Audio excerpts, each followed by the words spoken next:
Hello, I'm Paul, And I'm Liz. and we're teaching you the Russia course next year, and we thought we'd do a quick video to say hello and just to explain very briefly what the course is.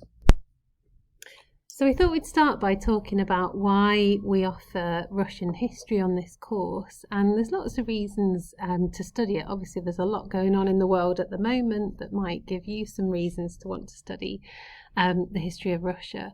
A couple that stand out for me are the fact that when we talk about Russia and its rulers over the period that we study, we're really talking about all the people of the Russian Empire, which of course straddled Europe and Asia. So we're really looking at the impact that Russia's rulers had on all the diverse people of the Russian Empire and later the USSR. So it gives us a chance to look at Russia from lots of different perspectives, and the experience of minorities, and I think that's a really nice aspect to this course. And another reason is that, of course, the Russian Revolution is one of the most debated, most researched historical problems out there. It's one of the big kind of issues that historians are still interested in, because it's really hard to understand why Russia, a country that was not extensively industrialized, had a communist revolution in 1917, and 1917 is such a big turning point for that reason for much of the world. So that's two big reasons for me. Paul, why do you think Russia's important? Yeah, and I agree with what you're saying there, Liz. I think it's also important, isn't it, in the modern world as well. Just think how we perceive Russia today, and actually our perceptions are not that different than in the past. So when we start our course with the Crimean War, you talk about the Russian bear and this fear many people had in the west of Russia. And of course, I think we still share some of those views of Russia today, don't we? And then just looking at things like the Ukrainian war at the moment, there are definitely historical things which go back towards our course. The fact that Putin called the Ukrainians little Russians, for example, and their attitude towards them. I found out the other day that Stalin blew up a dam on the same river as the ones which was blown up a few weeks ago in the Ukraine, again to try and stop a military invasion. So I think that studying Russia has great impact on the world today as well, by looking at this country. So I think there are just some reasons for looking at the Russia course, and it's kind of its importance and its relevance to today. So we'll have a look at the course then. Liz, do you want to explain the course? Yeah, so it is 40% of your overall grade, the Russia course, and you'll spend all of your second year studying it alongside your coursework for the first term. And there's two parts to the exam. There's section A, which is an interpretation question, where you'll get 2 extracts from historians to evaluate and engage with those arguments and say what you think the convincing views are and what's less convincing. And those in-depth interpretation topics are on Alexander II, the provisional government, which is essentially the era of the Russian Revolution, 1917, and Khrushchev. And do you want to talk about the themes, Paul? Yeah, and there's also these themes. So the essays for the exam, you have 3 essay questions to do, and you do 2 of them.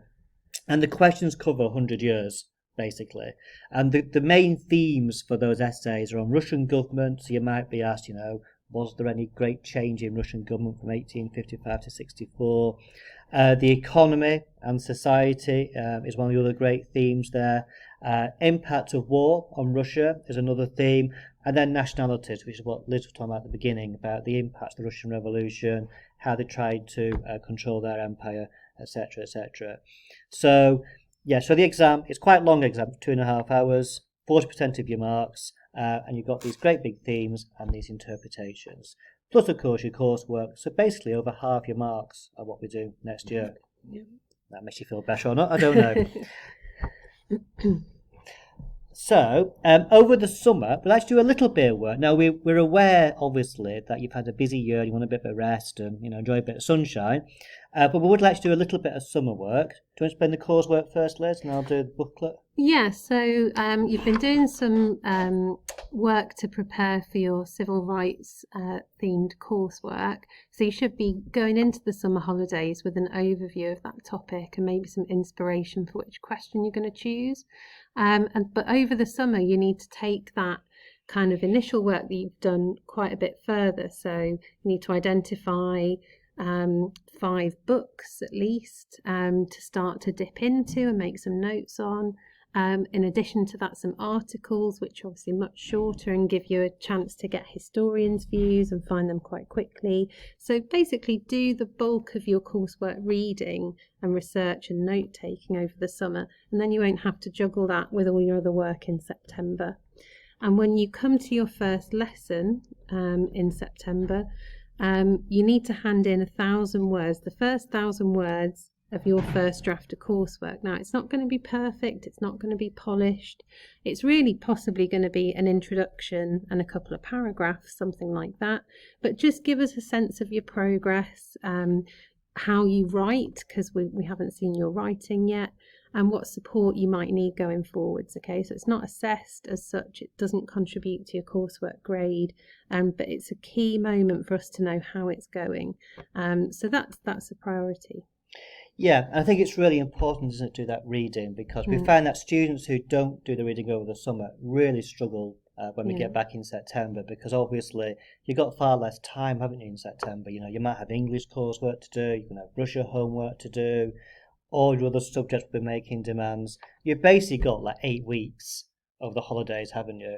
And just to look at the odd chapter of a book might just take a couple of hours, take some notes, and really be looking out for, you know, what does the historian say about Martin Luther King's role in the civil rights or whatever. Really highlight those points and pop down in your notes the page number where you have those sorts of quotes as well.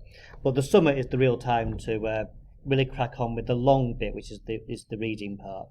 The other thing we'd like to do is to complete a little booklet on Russia. It's like a course introduction booklet. We find that students, when they start, if they know the rough chronology when things happened in the Russian history that we're looking at, they know a little bit about the rulers, they've got a bit of a sense of how big Russia is, and also one of the tasks involves looking at the Crimean War. When we start in September, we'd like to just get cracking basically and start with the Crimean War and its consequences. So if you could do the booklet, again, it shouldn't take you too long to do, but it will give you a good kind of broad understanding of the Russian period, which again will make it so much easier in September, and also we can just get cracking on that first lesson and get off to a good start.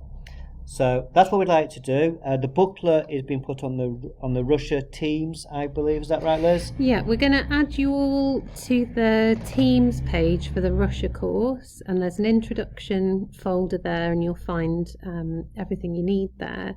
And you'll know from your experience of your first year now that the more prepared you are before a lesson, the more you get out of that lesson. So really get that work done. Message us on Teams right at the start of the year if you've had any trouble with that. Okay, so we can help you. And then finally, also have a bit of fun as well. Okay, Yeah. There's a picture here of a Russian sandcastle as well, I found. So have a bit of fun as well, and come back nice and refreshed. But get some of that coursework done, get the Russia booklet done, so when you start in September, you can have a good start and have a good year. So we'll look forward to seeing you in September. So cheerio. Bye.